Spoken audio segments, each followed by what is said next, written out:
Hello and welcome to this video where I will be calculating how long time it takes until these two trains crash with each other. So on the left we have train A moving with velocity A, and on the right we have train B moving with velocity B, and between them there's a distance d, and we are assuming that they are traveling on the same rail track. So we can picture that like this: train A on the left again, train B on the right, and then the distance is the white line, and then there's a red vertical line in the center to indicate the midpoint. And the white line we can think of as the train track. So let's say the distance is 116 miles and velocity A is 51 miles per hour and velocity B is 65 miles per hour.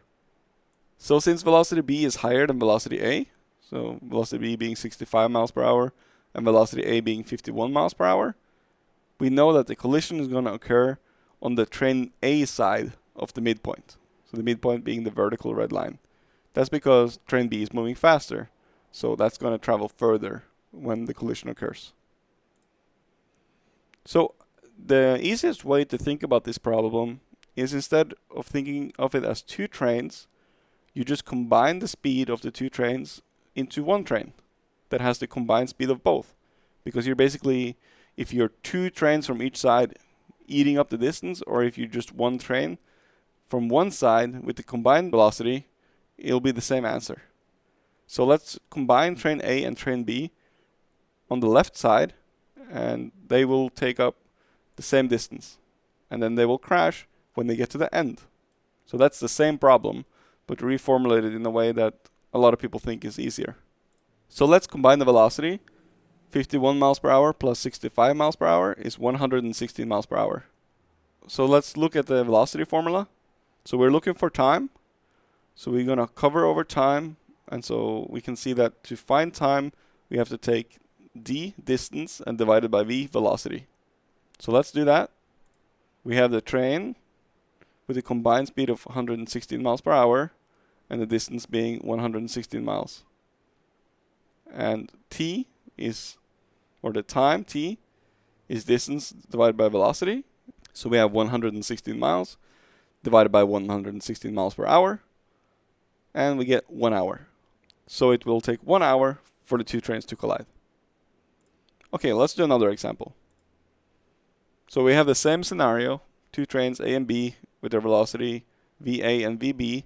Here the distance is 267 miles, VA is 33 miles per hour, and VB is 76 miles per hour.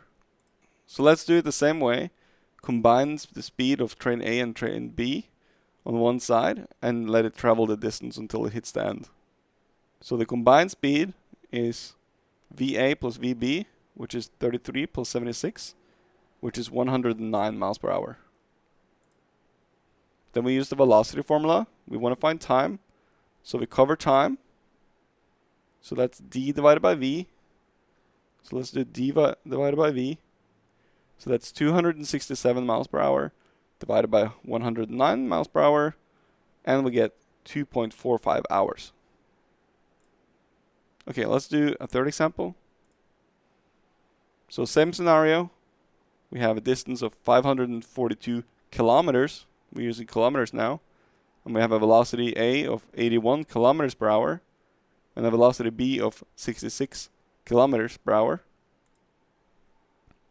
So let's do the combined velocity.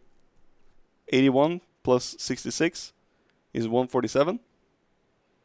And to find t, we cover the t in the velocity formula and do d divided by v. So we get 542 kilometers divided by 147 kilometers per hour, and we get 3.69 hours. So it will take 3.69 hours until these trains crash. Okay, let's do a fourth example. Now it gets a little bit more complicated. Now we added one more step to it.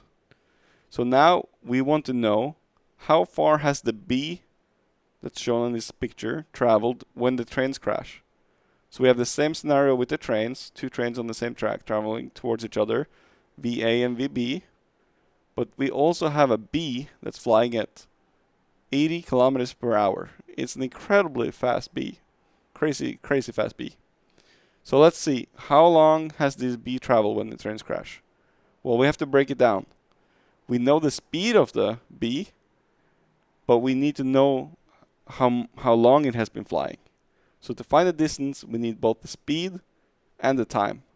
So first, let's find out how long it takes for the trains to crash, and then we'll use that time and figure out the distance the bee has traveled. So the distance that the trains will travel is 987 kilometers. VA is 145 kilometers per hour, and VB is 120 kilometers per hour. So let's do it the same way. We combine the speed of the two trains on one side to cover the distance, and then they'll crash when they reach the end. And so we have a distance of 987 kilometers per hour. We have a combined speed of the two trains to be 265 kilometers per hour. And now we have to solve for t. So we go back into our velocity formula, we cover over t, and then we do d divided by v. So let's do that. So we do 987 divided by 265, which gives us 3.72 hours. Okay, so now we know how long time the bee has been flying. The bee has been flying for 3.72 hours. And we know the velocity of the bee. So we have the velocity, we have the time. Now we need to find the distance. So we cover over distance, and that tells us we need to multiply the velocity with the time. So let's do that. Velocity is 80 kilometers per hour. T is 3.72 hours. And then the D becomes 297.6 kilometers. That's a long distance for a bee to fly. So that concludes this video where I showed how to calculate how long time it takes for two trains that are on a collision course to crash with each other, and also how far a bee can fly during that time. Hope you found it helpful. Thank you.